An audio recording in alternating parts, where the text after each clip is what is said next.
Com a palavra, vereador Eliseu Gabriel. Tem Vossa Excelência a palavra. Espera que você fala. Tudo bem? E aí?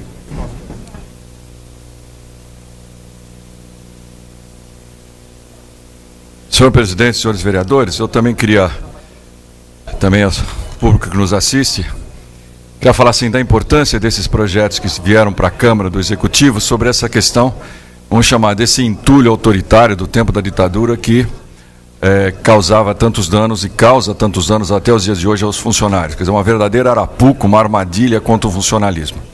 Mas eu queria falar hoje, mais uma vez, sobre a questão da educação, que hoje é manchete dos jornais, que a educação só atinge 33%, ou seja, 1/3 de suas metas. Isso aqui não é à toa, não é de graça que isso acontece. A educação no Brasil, isso aqui não é uma questão de governo federal, governo estadual, prefeitura, não se trata de uma discussão pequena, é uma discussão de mais profundidade. Porque nós temos aqui no Brasil, durante muitos anos, um absoluto controle da nossa economia pelo Banco Central, que é mais independente do que qualquer país, não é? Ele não tem a independência formal, mas ele é mais independente do que os bancos centrais, que são independentes, por exemplo, nos Estados Unidos, que tem o controle do Congresso. Aqui não. Simplesmente um cidadão que é presidente do Banco Central ou funcionário do Banco Central sugere que os juros da dívida pública aumentam ou diminuem de acordo com o que eles acham, não é de acordo com o que a sociedade precisa. Então, se a educação não cumpriu suas metas, ou seja, se a educação só cumpriu a 1/3 parte de suas metas, os bancos, meus amigos, superaram várias vezes as suas metas, superaram os maiores lucros da história da humanidade, estão aqui no Brasil com o sistema financeiro. Se não, vejamos, durante muitos anos, graças a essa política de juros altos, que inibe o nosso desenvolvimento, inibe as indústrias, inibe a produção, o sistema financeiro levou 10% do PIB anualmente, a cada ano que passou.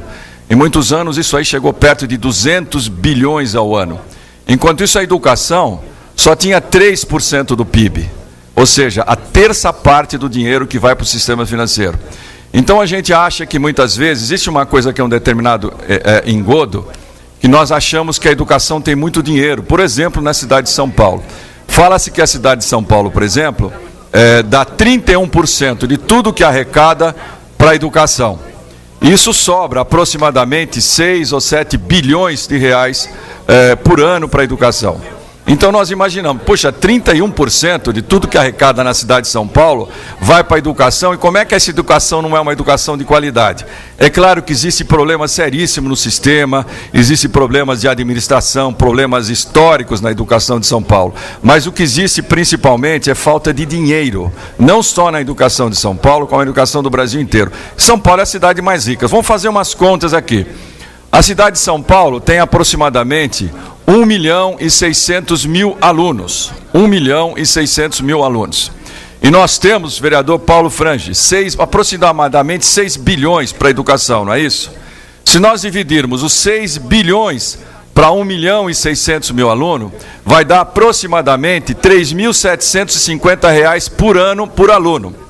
Agora, se nós dividirmos o R$ 3.750 pelo número de meses do ano e mais o 13º, né, dos funcionários, nós vamos ter R$ 280 por mês por aluno.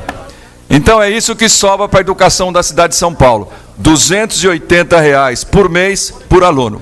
E todo mundo sabe que uma escola de qualidade custa muito mais que isso. Não existe, dificilmente uma escola de boa qualidade, uma escola, vamos dizer assim, do nível que nós gostaríamos que todos tivessem, custa menos de R$ 1.000 por mês. Especialmente se implantarmos, por exemplo, se for institucionalizada, uma questão que nós defendemos muito, que é a educação integral. Aí sim que a coisa vai ficar como existe nos outros países. Então isso é importante a gente entender, que então tem pouco dinheiro para a educação. E essa deve ser uma das grandes mobilizações que a sociedade tem que fazer. Hoje nós estamos, em termos de gastos com a educação, do governo federal, estadual, etc., em torno de 3,4% do PIB, quando o desejável é da ordem de 10%. O que tinha que fazer é inverter. Em vez de dar 10% do PIB para os bancos, devia dar 3%, que é muito dinheiro ainda, que é o lugar onde eles mais ganham dinheiro. E para a educação devia dar 10% do PIB, de tudo que se produz no Brasil.